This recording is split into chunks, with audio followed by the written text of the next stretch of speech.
तर इंडियाच्या जीडीपी साठी 10% कॉन्ट्रीब्युशन हे रिटेल बिझनेसचं आहे. रिटेल बिझनेसचे दोन प्रकार असतात. एक असतो B2B म्हणजे बिझनेस टू बिझनेस. दुसरा प्रकार आहे B2C बिझनेस टू कस्टमर. आणि मग मॅडम ह्या ओव्हरऑल जे आपलं रिटेलचा बिझनेस असतो त्याचा ओव्हरऑल वर्क फ्लो कसा असतो, कार्यप्रणाली त्याची? स्टाफ लागतो तुम्हाला, स्टॉक तुमचा लागतो त्याच्यामध्ये. तिसरं म्हणजे तुमचं सेल्स तुमचा व्यवस्थित असायला लागतो आणि सोशल मीडियावरती तुमचं सोशल मार्केटिंग असणं गरजेचं आहे. दी मराठी पॉडकास्टच्या आपल्या एका नव्या एपिसोडमध्ये SD कन्सल्टन्सी यांच्या ओनर म्हणजेच स्मिता देशपांडे हे आपल्या गेस्ट म्हणून आले आहेत आणि त्यांच्या कन्सल्टन्सीने त्यांनी अनेक बिझनेसेसला गाईड केलेलं आहे. मॅडम ह्या पॉडकास्टच्या आधी मी थोडा डेटा बघत होतो. तर इंडियाच्या जीडीपी साठी 10% कॉन्ट्रीब्युशन हे रिटेल बिझनेसचं आहे. हो. तर आपला हा आजचा पॉडकास्ट एकदम महत्वाचा असणार आहे कारण खूप जण आहेत इंडियामध्ये जे की रिटेल बिझनेस करत आहेत आणि काही करू पाहत आहेत आणि त्यांना थोड्याशा काही अडचणी येत आहेत. ते आपण आपल्या ह्या पॉडकास्टमध्ये सॉल्व्ह करायचं बघूया. तर सुरुवातीला एकदम बेसिक क्वेश्चन घेऊया आपण की रिटेल बिझनेस म्हणजे काय? रिटेल बिझनेसचे दोन प्रकार असतात. एक असतो B2B म्हणजे बिझनेस टू बिझनेस. उदाहरणार्थ समजा माझं जे आहे ते हॉटेल आहे, ठीक आहे. तुम्ही आहात की पाव मॅन्युफॅक्चरिंग करताय, ठीक आहे. तर माझ्या हॉटेलमध्ये वेगवेगळ्या डिशेसमध्ये पाव असतात. मग तुम्ही घेताना मी तुमच्याकडनं घेताना एक 25 लादी 20 लादी 15 लादी जे काय असेल त्याप्रमाणे मी घेणार, जे माझं बल्कमध्ये घेतलं जाणार. तर तुम्ही बिझनेस टू माझा बिझनेसला तुम्ही तो केला, that is business to business. दुसरा प्रकार आहे B2C बिझनेस टू कस्टमर. म्हणजे माझ्याकडे तुमच्याकडनं घेतलेले जे बल्कमधले क्वांटिटीमधले जे पाव आहेत ते आता मी वडापावला सिंगल, मिसळ पावला सिंगल असे करून मी सिंगल किरकोळमध्ये विकणार. सो रिटेल बिझनेस म्हणजे B2C ज्याच्यामध्ये किरकोळ रेशने तुम्ही वस्तू विकू शकतात. 1 किलो तांदूळ, 1 किलो अशा याच्याने जे ग्रॉसरीमध्ये ह्याच्या किरकोळमध्ये वस्तू विक्री करू शकता ह्याच्यामध्ये आहे. मग आता ह्या दोन्हीमध्ये सर्वात जास्त फायदा कुठे मिळू शकतो आपल्या कस्टमर्सला किंवा आपल्या ऑडियन्सला? नाही, फायदा दोन्हीकडे आहे. B2B आणि B2C ही कन्सेप्टच टोटली वेगळी. B2B म्हणजे कसं आहे की जर माझ्याकडे ग्रॉसरी स्टोअर्स आहे तर मला ते घ्यावंच लागणार आहे तुमच्याकडनं. तुम्हाला तो सप्लाय ठेवावाच लागणार आहे बिझनेस टू बिझनेस, कारण तुमचं ते प्रोडक्शन असेल किंवा तुम्ही कोणाकडनं तरी घेत असाल कुठलं तरी मॅन्युफॅक्चररकडनं आणि मी तुमच्याकडनं घेते कारण माझा बिझनेस चालू ठेवायचा असेल तर मला B2C म्हणजे मला ते तुमच्याकडनं घेणं. फायदा दोघांचाही दोन्हीकडे आहे. तुम्ही पण दोन्हीच्या कन्सेप्ट सगळ्यात की जसं इथे B2C म्हणजे रिटेल बिझनेसमध्ये आपण कस्टमरच्या रिलेशनशिपवरती, कस्टमरला देणाऱ्या सर्व्हिसवरती सगळ्या गोष्टी अवलंबून असतात त्या बिझनेसच्या. आणि ज्यांच्याकडनं B2B मध्ये बघतो तर त्याच्यामधनं कसं असतं की त्या क्लायंटला तुमच्याकडनं वेळेवर सप्लाय होणं, काय चांगला स्वच्छ माल मिळणं, या सगळ्या गोष्टी डिपेंड असतात. सो दोन्ही कन्सेप्ट वेगळ्या वेगळ्या आहेत. आपण शाळेत असायचो मॅडम त्यावेळी कसं असायचं की जेव्हा 10वी नंतर करिअर गायडन्स यायची लोक मग तुम्हाला गाईड करायचे की तुम्ही कसं पुढे जायला पाहिजे, तुमच्या पर्सनॅलिटीला अनालिसिस करायचे की तू असायच तसायच. तर तसंच आपल्या बिझनेसमध्ये पण आहे. एखाद्याला बिझनेस चालू करायचा ना त्याला एकच कन्फ्युजन असतं की नक्की मी चालू कुठला करू. कारण काय असतं आता हल्लीची आपली जी यंग जनरेशन आणि फर्स्ट बिझनेसमॅन आहेत तर त्यांचं एक चान्स असतो ना की हा बिझनेस केला तर मला सक्सेसफुल व्हायला पाहिजे, पण त्यांना कन्फ्युजन असतं की मी निवडू कुठला. मग रिटेल बिझनेस करण्यासाठी मग कसं स्वतःला व्हॅलिडेट करायचं की मी करू शकतो? सगळ्यात पहिली गोष्ट की बिझनेस चालू करणे हा एक कसं म्हणजे काय म्हणतो आपण तर खेळ नाहीये, तो तुम्हाला फार विचार करून करावा लागणारा गोष्ट आहे. मग तुम्ही ते कुठल्याही याच्यामध्ये जा. सो पहिल्यांदा तुम्हाला तुमचा वाय बघायला पाहिजे. वाय म्हणजे की काय की मला कशात इंटरेस्ट आहे. समजा त्यांनी चालू केलंय, त्याला त्याच्यात सक्सेस मिळते म्हणून मी तो चालू करायचा, हे अत्यंत चुकीचं धोरण आहे. काय कारण की त्यांनी चालू केलं कारण त्याच्यात एक्सपर्टाईज आहे. तर तुम्हाला सगळ्यात पहिल्यांदा तुमचं स्वतःचं एक्सपर्टाईज कशामध्ये आहे. जसं एक उदाहरण देते की माझ्या ओळखीच्या एक जण होत्या की ज्यांना कोविडमध्ये घडलेली घटना आहे की त्यांना मसाल्यांचा बिझनेस करायचा होता. म्हणजे मी म्हटलं तुम्हाला मसाल्याचा बिझनेस का करायचा आहे. सो शी सेड की नाही की मला आता मी कुठल्याही हॉटेलमध्ये चांगल्या हॉटेलमध्ये गेले, एखादी भाजी खाल्ली आणि मला ती आवडली तर मी ते ओळखू शकते की ह्याच्यात कोणते कोणते मसाले वापरलेले आहेत ते. आणि दुसरी गोष्ट की माझ्या आजी वगैरे ज्या घरात मसाले करायचे तर त्या मला माहिती की ते कसे करतात ते. आणि मी कुठल्याही मशीनवर नाही, मी कांडप मशीनवरती मॅन्युअली ते करते. म्हटलं ओके. मग आता मी म्हटलं तुम्हाला हे तुम्हाला असं वाटतं की येस हे माझा कॉन्फिडन्स याच्यावरती मला हे मग सुरुवातीला मी त्यांना म्हटलं की तुम्ही तुमचे तसे मसाले तयार करा आणि तुम्ही तुमच्या शेजारपाजाच्यांना नातेवाईकांना तुम्ही ते द्या आणि त्यांच्याकडनं फीडबॅक घ्या. त्यांनी ते केलं, त्यांना तो खूप पॉझिटिव्ह फीडबॅक आला. त्याच्यानंतर म्हणजे म्हटलं तुम्ही आसपासच्या हॉटेल्समध्ये तुम्ही द्या, फुकट द्या 1 किलो त्याच्यामध्ये. तर त्यांनी तेही केलं. तेही केल्यानंतर त्यांना त्याच्यामध्ये खूप चांगला रिस्पॉन्स मिळाला. हॉटेलवाल्यांनी त्या 1 किलोवरनं 10-10 किलोची वेगळी अशी मोठी-मोठी त्यांना ऑर्डर दिली आणि मग या स्टेप बाय स्टेप पुढे जाण्याने त्यांचा कॉन्फिडन्स बिल्ड झाला आणि आता त्या बल्कमध्ये त्यांचा ऑल ओव्हर महाराष्ट्रामध्ये आणि आउट ऑफ महाराष्ट्र सुद्धा त्यांचे मसाले आता जातात त्याच्यामध्ये. म्हणजे स्टेप बाय स्टेप प्रोसेस आहे. येस, हो, स्टेप बाय स्टेप प्रोसेस आहे. मग आता हे करताना सुद्धा कोणता कस्टमर आता काही रेडी टू कुक आयटम्स आलेले आहेत की म्हणजे हे कम्पीट त्याच्यामध्ये भरपूर केलं जातं. मसाला मग तुमचं त्याच्यामध्ये शेल्फ लाईफ बघणं, या सगळ्या गोष्टी त्याच्यामध्ये आल्याच त्याच्यामध्ये. तर या सगळ्याचा पण अभ्यास करावा लागतो तुम्हाला बिझनेस चालू करताना. नुसतं माझी त्याच्यात एक्सपर्टाईज आहे म्हणून नाही, पण मग तुम्ही तो सुरू करताना तो बिझनेस लोकॅलिटी पण चेक करावी लागते की ते प्रॉडक्ट तुमचं कुठे जाणार आहे, तिथे ते तसा कस्टमर तिथे राहतो आहे का, तुम्ही कुठे ओपन करताय, लोकेशन महत्त्वाचं असतं. तर ह्या सगळ्या गोष्टी पण त्याच्यामध्ये येतात. तर या पूर्ण ह्याचा तुम्ही आधी अभ्यास करायचा. त्या बिझनेसमध्ये जे कोणी सक्सेसफुल लोक आहेत त्यांची माहिती घ्यायची, सगळीकडे ते कशा पद्धतीने पुढे आलेले आहेत त्याहीबद्दल तुम्ही विचार करू शकता आणि सगळ्याचा अभ्यास करून मग एक तुमच्या बिझनेसची तुम्ही एक ब्लूप्रिंट तयार करून मग स्टेप बाय स्टेप पुढे जाऊ शकता. बिझनेस चालू करायचा म्हणजे आज थॉट आला आणि उद्या चालू केला किंवा त्याचा सक्सेस झाला म्हणून मी तोच बिझनेस करतो, ही कन्सेप्ट एकदम चुकीची आहे. म्हणून ते स्टार्टअप फेल्युअरचं रेशो वाढलाय. जर लोकांनी विचार करून जर केला असतं तर कदाचित एवढे फेल्युअर पण नसते आले. हो, आणि आता रिटेल बिझनेसमध्ये असं झालेलं आहे की 2 प्रकार आहेत. म्हणजे असंही आहे की तुम्हाला कस्टमर तुमचं शॉप पण करता येतं. दुसरी गोष्ट तुम्हाला ऑमनी चॅनल म्हणतात की तुमचा ऑफलाईन पण प्रॉडक्ट सेल होतो आणि तुमचा ऑनलाईन पण प्रॉडक्ट सेल होतो. मग जेव्हा तुम्ही ऑनलाईन तर तुम्हाला अवेलेबिलिटी तेवढी ठेवावी लागते. दोन्हीचं आहे की त्याचं तुमचं लॉजिस्टिक तुम्हाला व्यवस्थित ठेवावं लागतं. तर या सगळ्या गोष्टी त्याच्यामध्ये वेगवेगळ्या प्रकारचे पण रिटेल बिझनेसमध्ये तुम्हाला आहे. काही जणांना भांडवल गुंतवणूक नाहीच करायची तर त्याला ट्रेडिंग बिझनेस येतो की तुमच्याकडनं आहे म्हणजे मी ऑनलाईनच फक्त तुमच्याकडनं फोटो बिटो घेतील आणि ते प्रॉडक्ट माझे व्हॉट्सअप ग्रुप्सना वगैरे सगळं जातात. जसं मिशो वगैरे करतात ते आणि मग त्याच्यामधनं मला ऑर्डर्स मिळतात, ते मी तुम्हाला पाठवते आणि तुम्ही ते तिकडे सप्लाय करतात. माझं ते काय असेल ते कमिशन माझ्या अकाउंटला जमा होतं. दिस इज ट्रेडिंग की ज्याच्यामध्ये माझी गुंतवणूक काही नाही आहे पण माझं इन्कम आहे. गृहिणी जास्त असं करू शकतात का? करतात, गृहिणी असं करतात. पण ह्याच्यामध्ये काय आहे की प्रत्येक गोष्टीचं जसं काहीतरी तोटे असतात, काही तिकडे फायदे असतात. तर ह्याच्यामध्ये तुम्हाला इन्व्हेंटरी, मॅनपॉवर ह्या सगळ्या गोष्टी जरी तुमच्या वाचल्या तरी सुद्धा तुमचं जे काय आहे ते कस्टमर रिलेशनशिप म्हणा ह्या गोष्टी त्याच्यामध्ये होतात.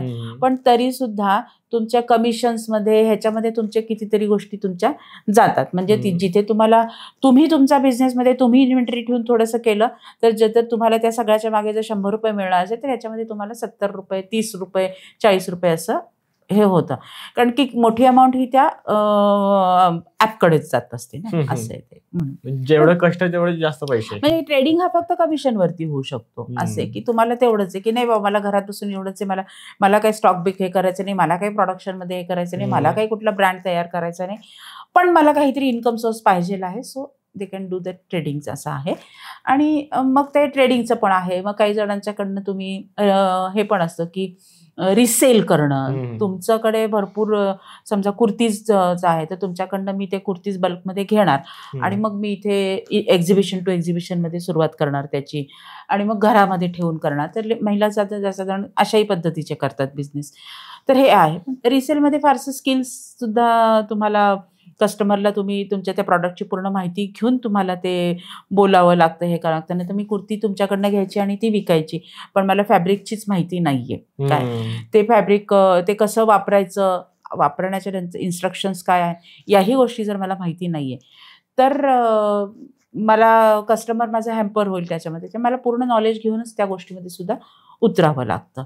आणि दुसरी गोष्ट आहे की समजा ज्वेलरीमध्ये की मी स्वतः काही ज्वेलरीज तयार करते, ज्वेलरी तयार करते तर मग त्याच्यामध्ये माझा स्वतःचा थॉट प्रोसेस लागलेली असते. कस्टमरला कसं पाहिजे आहे तो पर्सनलाइज टच देऊन मी केलेला असते, तर तो कस्टमरला जास्त टच होतो. असं पर्सनलाइज पाहिजे, पर्सनलाइज म्हणजे त्याशिवाय ते विकलं जाणार नाही, कारण समोरच्या व्यक्तीला पर्सनलाइज फील पण व्हायला पाहिजे. येस. त्याच्यामध्ये जसं मी मागे पण एका पॉडकास्टमध्ये उदाहरण दिलं होतं की एक ज्वेलरी मेकिंगवाल्या होत्या, तर त्या रिसेल पण करत होत्या आणि त्यांचं थोडं हिलिंगचं पण काही नॉलेज होतं आणि त्याच्याचबरोबर ते स्वतः पण ज्वेलरी तयार करत होत्या. सो मी त्यांना म्हटलं की तुम्ही रिसेलपेक्षा तुम्ही स्वतःच्या ज्वेलरी तयार करा, ज्याला तुमच्या हिलिंगच्या नॉलेजचा थोडा टच द्या आणि तो टच दिल्यानंतर तुम्ही त्या कस्टमरला तुम्ही विका. एक्झिबिशन टू एक्झिबिशन करा. एकदम गाळा घेणं आणि बाकीच्या गोष्टी इन्व्हेस्टमेंटमध्ये जाऊ नका. एक्झिबिशन तुमचा कस्टमर बेस तयार होतो. त्यांनी त्या पद्धतीने ते केलं आणि त्यांनी स्वतः तयार केलेल्या होत्या त्या एक्झिबिशन टू एक्झिबिशनमध्ये कस्टमरचा एवढा छान रिस्पॉन्स मिळाला त्यांना की त्यांच्या पुढच्या काही महिन्यांच्या ऑर्डर्स पण फिक्स झाल्या आणि एक समाधान ना, मी तयार केलेलं समोरच्या व्यक्तीला हे होतंय. तसं सुद्धा होऊ शकतं. चांगली आयडिया. आपले जे ऑडियन्स असतील ती लोक पण कदाचित त्यांच्या बिझनेसमध्ये ते पर्सनलाइज टच देऊ शकतात. अगदी नाही, हल्ली तर तसंच निघालं की पर्सनलाइज टच मध्येच तुम्हाला हे होतं. म्हणून तर फॅशन डिझायनर वगैरे असं करते की तुम्हाला कसं पाहिजे आहे, कोणतं फंक्शन आहे, त्याच्यासाठी कुठलं पाहिजे, तुमचे कसा तुमचं काय म्हणतात त्याला, तुमचं फिगर कशी आहे, पर्सनॅलिटी कशी आहे, त्याला अनुसार ज्वेलरी येते, त्याला अनुसार तुमचे ड्रेसेस येतात. सो हल्ली सगळ्याच ह्याच्यामध्ये पर्सनलाइज टच हे जास्ती डिमांडेबल आहे. खरंय. आणि मग मॅडम ह्या ओव्हरऑल जे आपल्या रिटेलचा बिझनेस असतो त्याचा ओव्हरऑल वर्क फ्लो कसा असतो, कार्यप्रणाली त्याची? ते रिटेल बिझनेसमध्ये जेव्हा तुम्ही जाल तर सगळ्यात पहिल्यांदा ते बरेच त्याच्या गोष्टी असतात की तुमचं म्हणजे स्टाफ लागतो, तुम्हाला स्टॉक तुमचा लागतो त्याच्यामध्ये.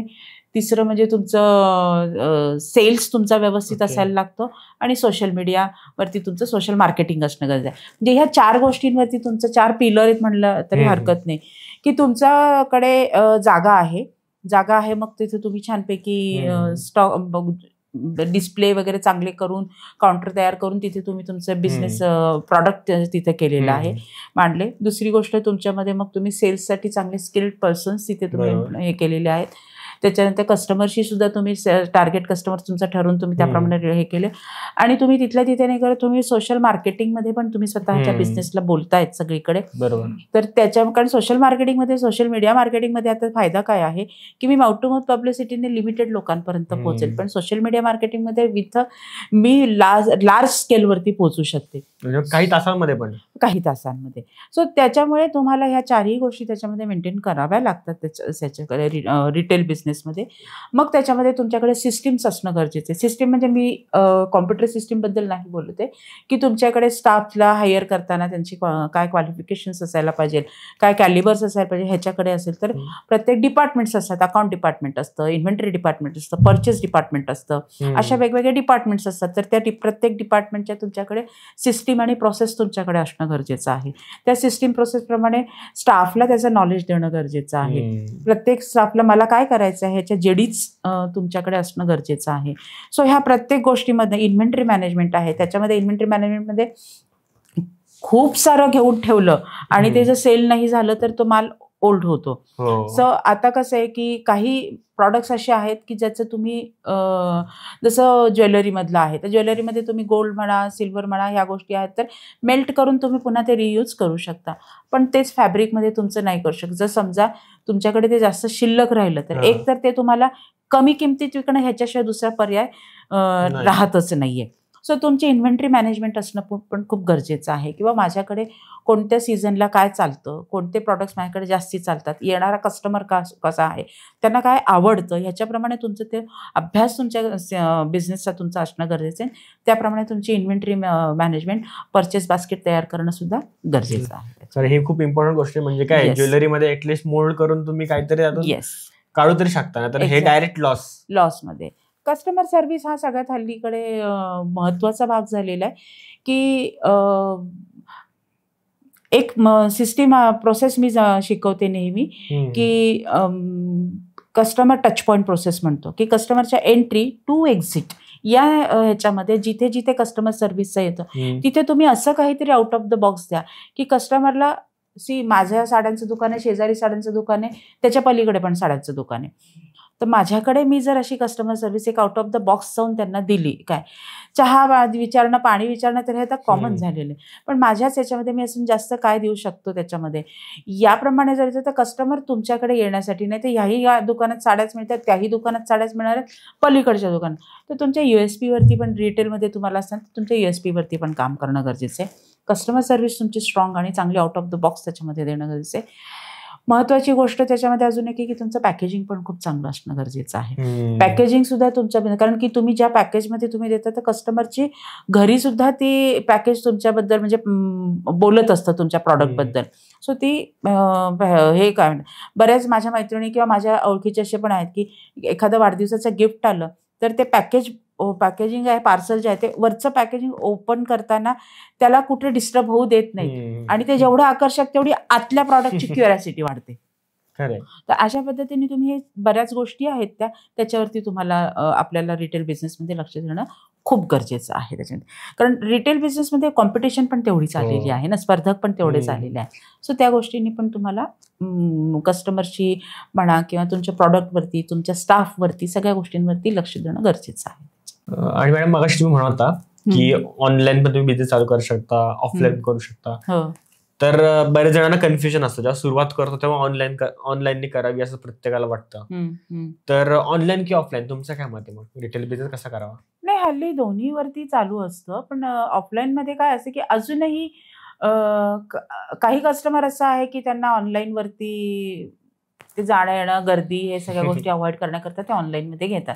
पण अजूनही काही पर्सेंटनी असा कस्टमर आहे की ज्यांना कोणताही प्रॉडक्ट, कपडे असू दे, ज्वेलरी असू दे, हॉटेलचं, पण ते त्यांना टच केल्याशिवाय, ते फील केल्याशिवाय, अनुभव घेतल्याशिवाय ते त्याच्यामध्ये निर्णय घेत नाहीत.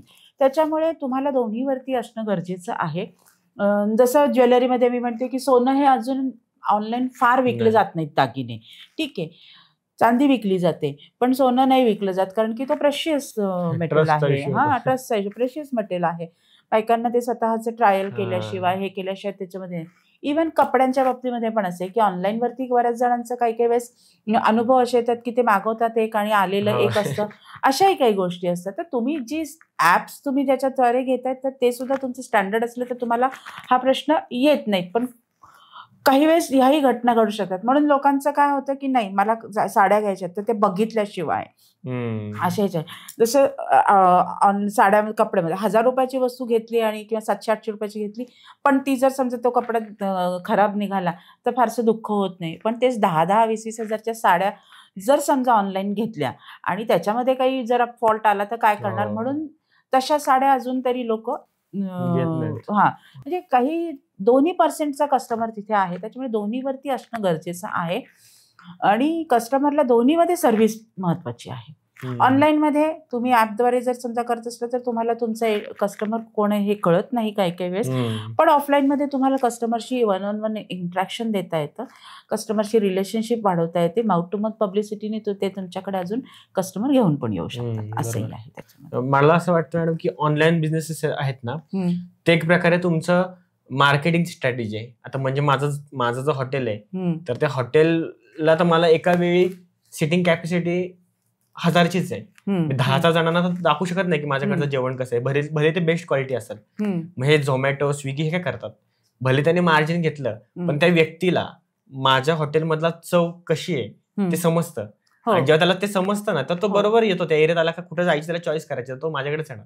अगदी बरोबर आहे. म्हणजे आता समजा तुमचं हॉटेल जे आहे, तर तुम्ही आता हॉटेल बिझनेसमध्ये, तुमचं हॉटेल जे आहे ते पिंपरी चिंचवड एरियामध्ये आहे आणि तुमच्याकडे तुम्हाला हडपसरवरनं एखादा व्यक्ती आहे जो कधीतरी या साईडला आला, तुमच्या हॉटेलमध्ये आला, बसला, खाल्लं त्यांनी आणि त्याला ते खूप छान आवडलं.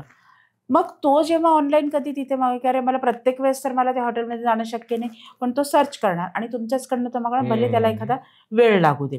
तर अशा गोष्टी घडतात. म्हणजे तो तुमचा पण, किंवा असंही आहे की ऑनलाईन मी मागवलंय तुमच्याकडनं आणि ते मला म्हणजे डिस्टन्स तुमचं वाचलं, पण ऑनलाईन आवडलं, तर मग मी अरे हे हॉटेल आहे कुठे, मी शोधत त्या हॉटेलमध्ये पोहोचतो.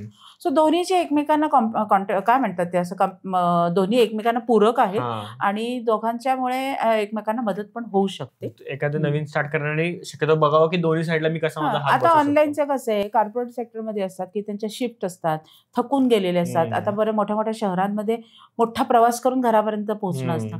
त्याच्यानंतर मग ते सगळं करायची ताकद नसते. बॅचलर लोक राहत असतात. मग त्यांना ऑनलाईन हे परवडते की बाबा ऑन द वे आहे की 30 मिनिटामध्ये मी घरी पोहोचेल. मग त्यात साधारणपणे त्यांनी ऑर्डर दिली, घरी पोहोचून फ्रेश होतो तोपर्यंत दारामध्ये खायला आलेलं तयार आहे, पटकन खायचं हे होतं. तर त्याच्यामुळे ऑनलाईन त्याच्यानेही फायद्याचं आहे.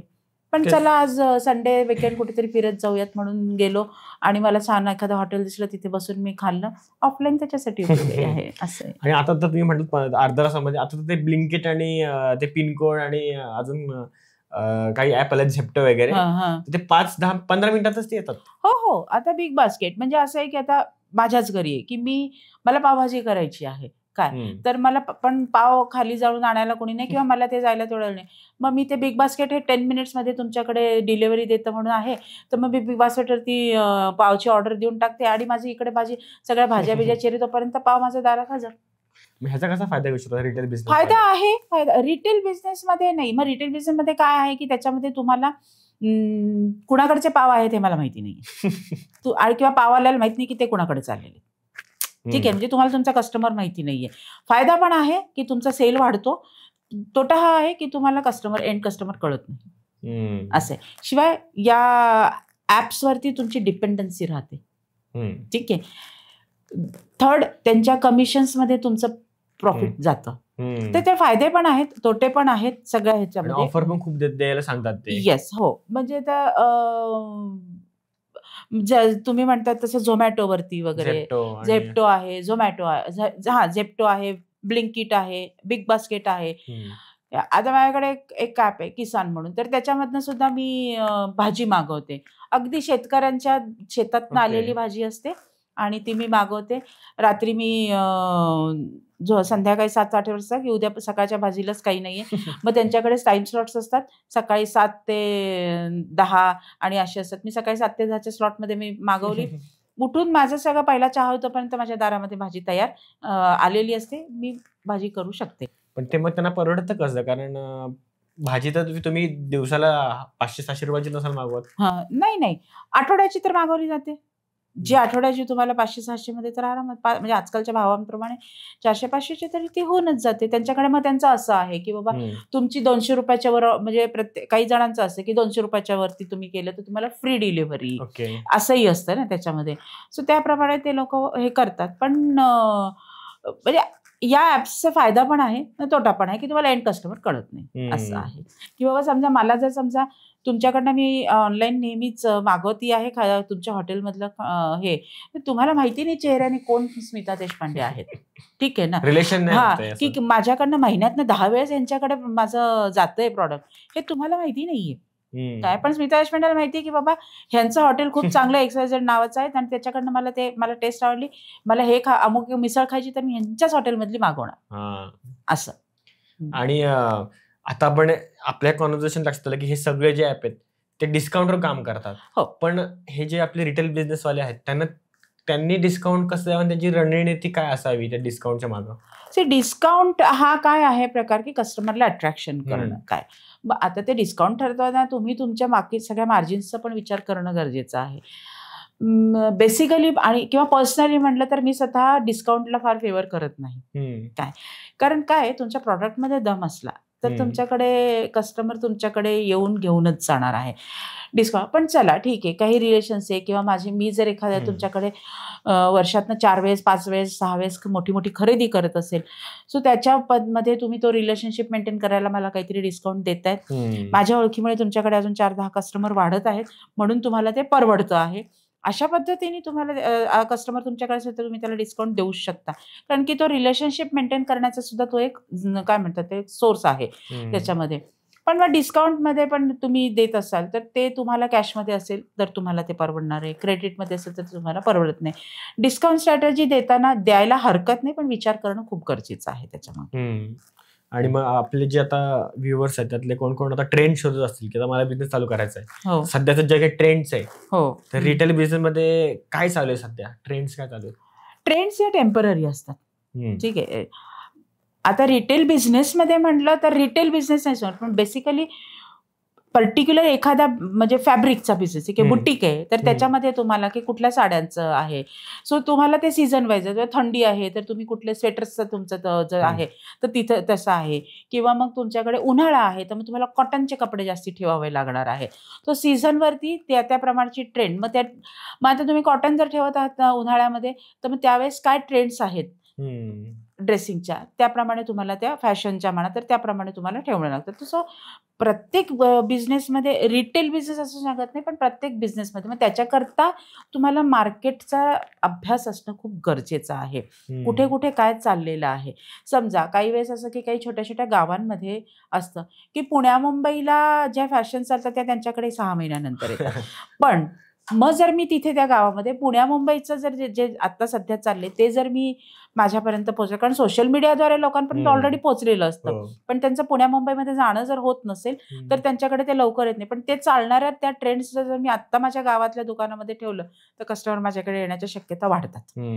अशा पद्धतीने तुम्हाला ते चालू ट्रेंडचा मार्केट रिसर्च करणं गरजेचं आहे, अभ्यास करणं गरजेचं आहे. शिवाय तुमच्याकडे तसा कस्टमर येतो आहे का काय. तर माझ्याकडे जे कस्टमर येतात ते जर समजा मध्यमवर्गीय आहेत, ते फार फॅशनेबल नाही आहेत, तर त्याच्यासाठी मी फार फॅशनेबल ज्वेलरीज किंवा फॅशनेबल ड्रेसेस ठेवून चालणार नाहीये.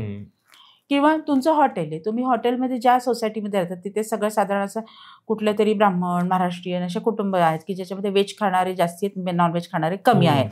अशा ठिकाणी तुम्ही तुमचं हॉटेल नॉनव्हेजचं टाकलं तर ते चालणार नाही. तर तुम्हाला त्या सगळ्या या गोष्टींचा अभ्यास करावा लागतो, लोकेशनचा अभ्यास आणि ट्रेंड्सचा म्हटल्यानंतर तुम्हाला मार्केटचा अभ्यास करणंच खूप त्याच्यावरती उपाय आहे. आणि चालू शकतं तुम्ही 2-4 पीस त्याच्यामध्ये फुल इन्व्हेंटरी त्याच्यावर न करता 10 कुर्तीज ठेवताना त्याच्यामध्ये 3 कुर्तीज तुम्ही चालू ट्रेंड प्रमाणे ठेवा, 7 कुर्तीज तुम्ही तुमच्या रेग्युलर ज्या जातात त्याच्याप्रमाणे ठेवा. येतात तो कस्टमर बघण्यासाठी त्याच्याकडे, तेव्हा तुमच्याकडे ऑप्शन्स असायला हवे, म्हणून ते ठेवणं गरजेचं आहे. मग ह्या सगळ्यामध्ये लोकेशन एखादा बिझनेस फेल होण्यासाठी किती मॅटर करतं?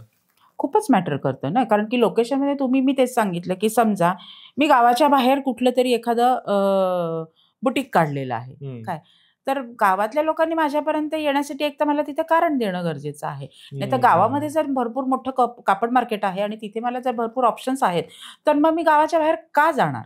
मग मला काहीतरी माझं वेगळं निश ठेवावं लागेल की ज्याच्यामध्ये अजिबात गावामध्ये त्या गोष्टी मिळत नाहीयेत, कारण रिटेलमध्ये कॉम्पिटिशन असते. ही पण साडी विकते, ते पण ड्रेस विकतात, सगळ्यांच्याकडे सगळं सेम आहे, तर मग माझ्याकडे पण तेच आहे, तर मग मला कस्टमर येण्याच्या शक्यता कमी होतात. पण माझ्याकडे काहीतरी वेगळं आहे अशा पद्धतीने जर तुम्ही ठेवलं तर निश्चितपणे कस्टमर तुमच्याकडे येण्याच्या शक्यता वाढतात. की ते गावाबाहेर जरी असलं, जरी लांब जरी असलं तरी नाही मला तिथेच जायचे, कारण की त्यांच्याकडे जे मला हवं आहे ते मिळतं आहे. क्वालिटी, येस, म्हणजे क्वालिटीपेक्षा निश मार्केट तुम्ही तयार करणं स्वतःचं गरजेचं आहे. जे कुणाकडे मिळत नाही ते माझ्याकडे मिळतं, हा फील कस्टमरला तुम्ही दिला तर कस्टमर तुमच्यापर्यंत पोहोचतो. युनिकनेस पण हवी. येस, युनिकनेस, USP म्हणतो आपण की, आणि निशमध्ये नेहमी जायला हरकत नाही. त्याच्याकरता तुम्हाला तुमचा USP शोधणं गरजेचं आहे. मग USP असं आपण लोकेशन बद्दल बोललो, तर USP कशात ओळखायचे? एखाद्या व्यक्तीला माहितीच नसतं की म्हणजे चालू करतात जस्ट, ते कधी डेटा बघतच नाहीत की बाबा आपल्याकडे. आता तुमच्याच प्रश्नामध्ये तुमचं उत्तर आहे की USP शोधणं काय, तर तुमचा बिझनेसवरती तुम्हाला सगळ्यात पहिली गोष्ट की एक तुम्ही नवीन सुरू करत असाल तर तुमचा बिझनेस तुम्हाला ती सुरुवातीपासूनच ते मला अमुकच एकाने ह्याच्यावरती ठेवायचं आहे, या पद्धतीने तुम्ही स्वतःचा बिझनेस USP वाढवू शकता. किंवा तुम्ही आता रॅन्डमली बिझनेस सुरू केला, रॅन्डमली घ्या, पण त्याच्यामध्ये तुमच्या लक्षात येते तुमचा सेल्सचा डेटा बघून की येस माझ्याकडे चालणाऱ्या गोष्टी ह्या आहेत, कस्टमर माझ्याकडे या गोष्टींसाठी जास्ती वॉक इन आहे, सो मग मला माझा USP समजतो 1-2 वर्षामध्ये, आणि मग मी त्याप्रमाणे त्याच्यावरती काम करायला सुरू करते. सो तुम्ही नवीन सुरू करत असाल तर तुम्ही जर एखाद्या थीमला घेऊन जात असाल तर त्याला तुमचं USP बनवा. आणि जर समजा 2-3 वर्षापासून तुमचा बिझनेस आहे तर तुमचं सेल्स डेटा तुम्ही चेक करा, कोणत्या प्रॉडक्टसाठी कस्टमर कुठे तुमच्याकडे येतो, जास्ती येतो आणि घेऊन जातो, तो तुमचा USP, त्याच्याबद्दल तुम्ही बोलायला सुरुवात करा. असं आहे.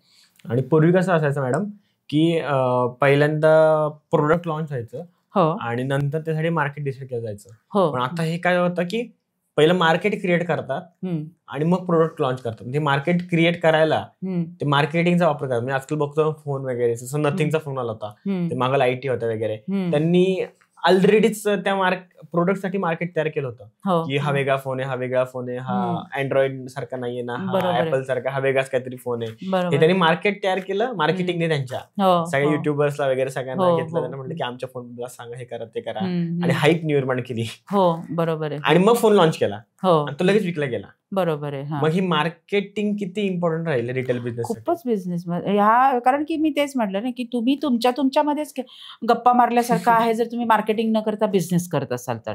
जसं तुम्ही आत्ता ज्या गोष्टीचं उदाहरण दिलं त्याच्यामध्ये की तुम्ही आधी सगळीकडे त्याची हवा केली, तर मी जे म्हणेन की तुम्ही आता सुरुवात बिझनेसला करणार आहात तर पहिल्यांदा तुम्ही तुमच्या USP बद्दल बोललेला आहात.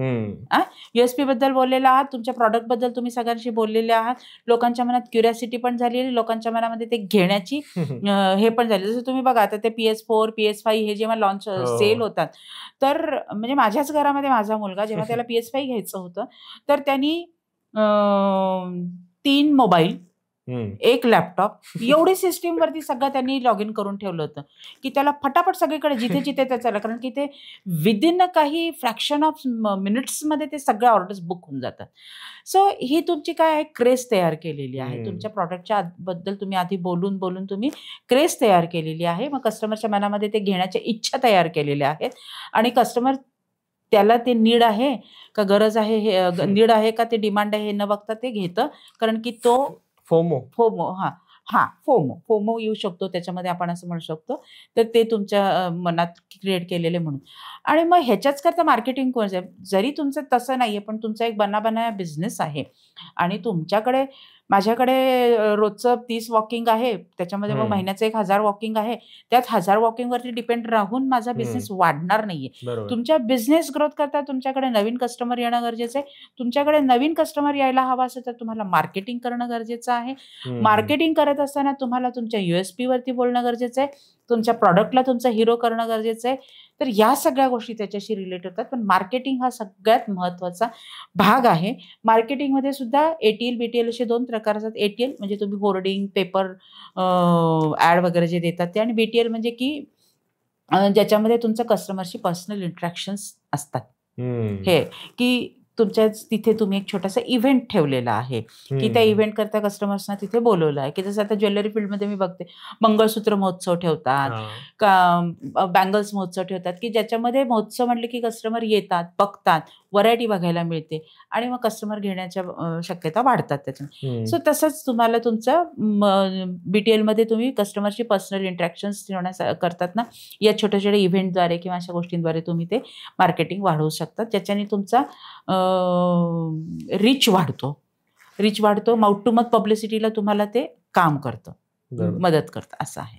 तर मॅडम आजकाल गावाकडे बिझनेस करणं हे पण खूप वाढलंय. म्हणजे गावाकडे राहून पण लोक लाखो कमवतात. शहरात येऊन त्यांना खूप खर्च आहेत. गावाकडे राहून बिझनेस मध्ये ते लिमिटेड अमाऊंट मध्ये कमवतात, पण प्रॉफिट खूप त्यांना आहे आणि त्यांचं जी शैली आहे त्यांना खूप मॅनेज होतं. तुमचं काय मत आहे की गाव आणि बिझनेस?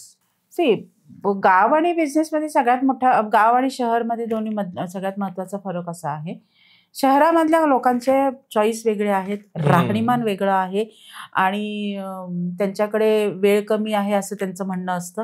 तर ह्या सगळ्यामुळे त्यांना तिथले बिझनेस त्या पद्धतीने डेव्हलप होतात. पण आणि डिस्टन्स पण मॅटर करतं शहरांमध्ये, पण छोट्या गावांमध्ये डिस्टन्स मॅटर करत नाही. छोट्या छोट्या रेंजमध्ये असतात. कुठे काही जाऊन अर्जन्स पाहिजे तर 10 मिनिटामध्ये जाऊन सुद्धा आपण ते आणू शकतो, अशा पद्धतीचं असतं. कस्टमर सेगमेंट वेगळा असतो तिथे, की तो कस्टमर जो असतो त्याला फार मॉडर्न शहराची ह्याची त्याची टच नसल्यामुळे जे काही सामान्य पद्धतीने आहे तेच त्यांना असतं. काही जे असतात की जे बाहेर राहिलेले आहेत त्यांना त्या गोष्टींचं थोडासा टच आहे किंवा माहिती आहे, त्यांनाच असं असतं. म्हणून मगाशी आपण बोलल्याप्रमाणे की तुमची इन्व्हेंटरी तुम्ही त्या पद्धतीने मॅनेज करू शकता. सो ग्रामीण भागांमध्ये किंवा छोट्या भागांमध्ये सुद्धा बिझनेसेस चालू शकतात, पण तिथला डिस्टन्सचे चॅलेंजेस नसतात. तिथे कस्टमर रिलेशनशिप हा नाही, ट्रस्ट इश्यू असतो तिथे. फक्त कस्टमर रिलेशनशिप नसतो, ट्रस्ट हा असतो की ट्रस्टमध्ये एकदा मला कळलं की ह्यांच्याकडे सगळा माल स्वच्छ मिळतो, मग मी त्याच्याचकडे घ्यायला लागेल, ट्रस्ट माझा बसलेला आहे त्याच्यामध्ये. सो तो ट्रस्ट इश्यू असतो. कस्टमर सर्व्हिस तिथल्या लोकांना अपेक्षा नसते की मी आलो तुमच्याकडे घेत नाही, 100 रुपयाची जरी वस्तू घेतली तुम्हाला चहा पाणी विचार पाहिजे, ही गोष्ट त्यांना नाही. त्यांच्यामध्ये इगो हा प्रकार नसतो. तो शहरामध्ये थोडासा वाढलेला आहे. का? कारण की कॉम्पिटिशन वाढलेली आहे. एकाच गोष्टीला तुम्हाला कपडे घ्यायचं म्हटलं तर मार्केटमध्ये 10 दुकानं त्या गोष्टींची बरोबर. असतात. कस्टमरला तुमच्याकडे नाही आवडलं तर कस्टमर बाकीच्या 9 दुकानांमध्ये पण जाऊन घेऊ ऑनलाईन शकतो. मग बोललो आपण 10 येस, मिनिटात हा येतो. तेच. तर हे सगळ्या गोष्टी ती चॅलेंजेस जसे शहरात येतात तसे गावांमध्ये येत नाही.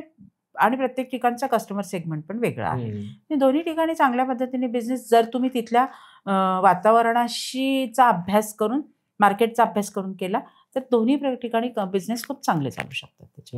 आणि जसं मागाशी म्हणलं तर सोशल मीडिया त्यासाठी खूप इम्पॉर्टंट आहे. मग हो, पण गावामध्ये सोशल मीडियाची गरज नसते. म्हणजे एवढा वापर कुणाला माहिती नाही अजून.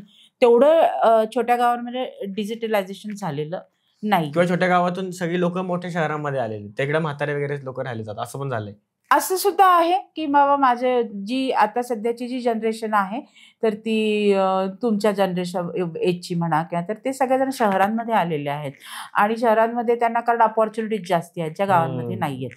जे जॉब अपॉर्च्युनिटीच्या बाबतीमध्ये, इव्हन बिझनेसच्या बाबतीमध्ये असं आहे. तर म्हणजे मी जर शहरांमधनं गावामधनं आलेली आहे, पण शहरामध्ये मी माझा एखादा वडापावचा गाडा जरी सुरू केला तरी माझा सकाळी संध्याकाळी भरपूर बिझनेस होऊ शकतो.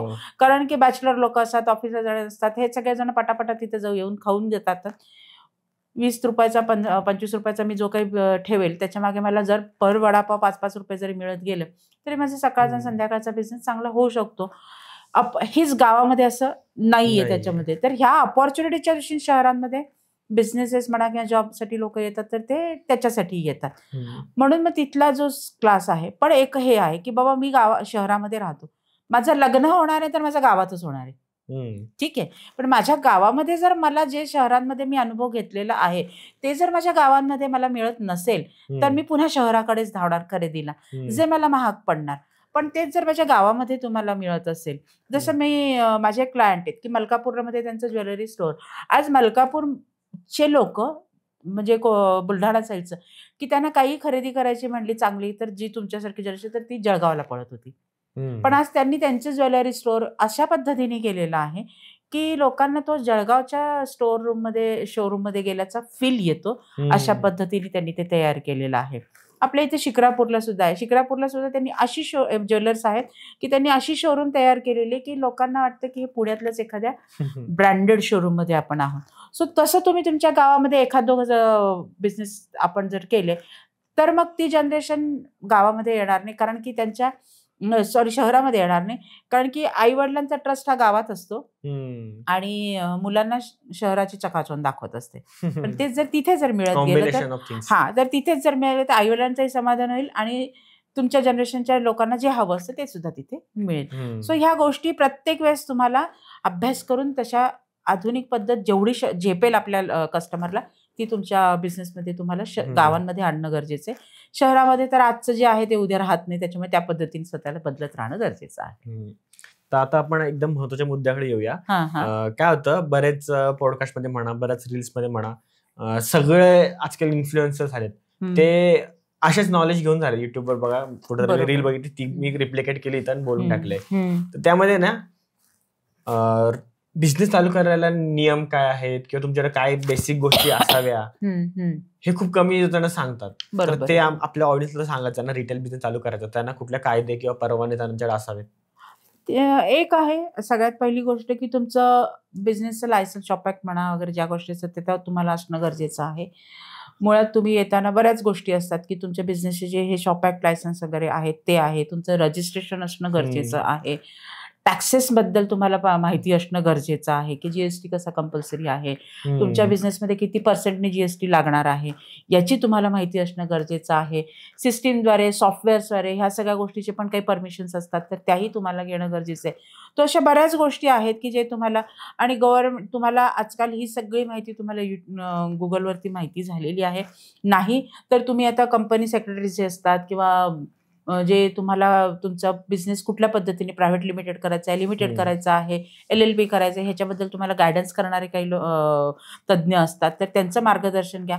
आणि ह्या सगळ्यांप्रमाणे त्यांच्याकडनं ते लोक कुठून तुम्हाला ते लायसन प्रोव्हाइड होतील त्याच्यासाठी ते तुम्हाला मदत पण करत असतात. त्यांच्या मदतीने तुम्ही ह्या सगळ्या गोष्टींची माहिती घ्या. फूड बिझनेसवाले आहेत तर त्यांना ते लायसन लागतं, त्यांचं फूड बिझनेस जे असतं ते. तुम्ही इम्पोर्ट एक्सपोर्ट करत असाल तर त्याचेही काही वेगळे लायसन्स असतात. तर ह्या सगळ्या गोष्टींचा अभ्यास करून तुम्ही त्यामध्ये घुसणं आणि त्या बिझनेसमध्ये जाणं करणं गरजेचं असतं. कारण की मी समजा घरामध्ये लोणचं तयार करून विकती आहे, पण माझ्याकडे त्याचं जर समजा ते लायसन नाहीये, उद्या काहीही होऊ शकतं.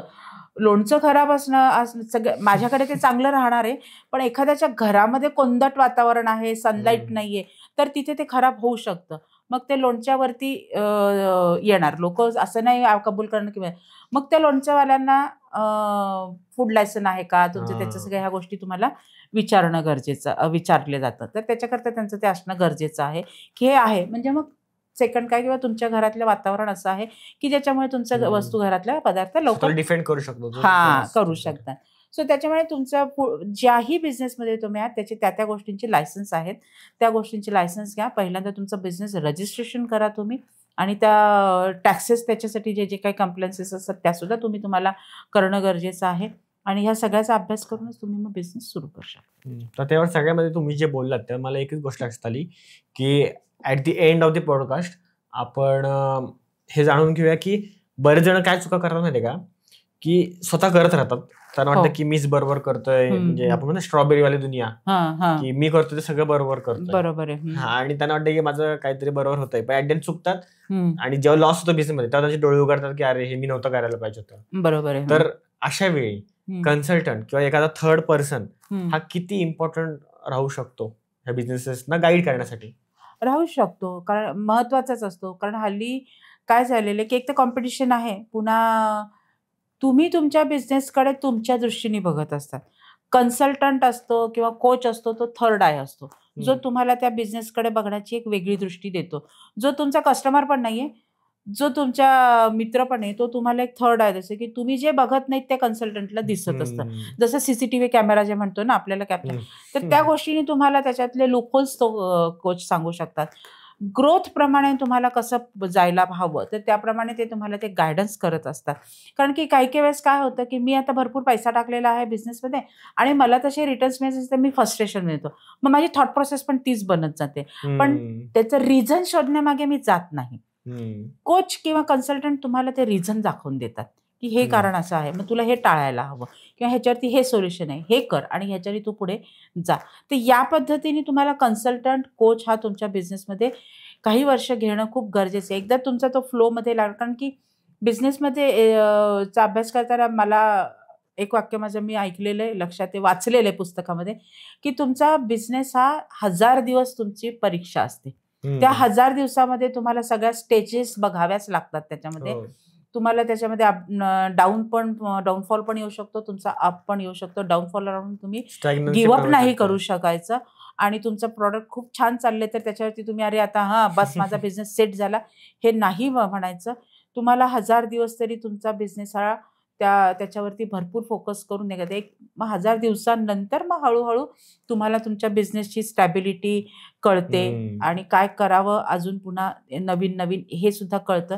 तर त्याच्यामुळे तो 1000 दिवस तुम्हाला टाइम तुमच्या बिझनेसला द्यावाच लागतो त्याच्याकरता. आणि तो 1000 दिवसामध्ये जर तुम्हाला पूर्ण सफर व्हायचं असेल आणि सक्सेसफुली पुढे जायचं असेल तर तुम्हाला एक कन्सल्टंट, एक कोच तुमच्याबरोबर असणं हे गरजेचंच आहे.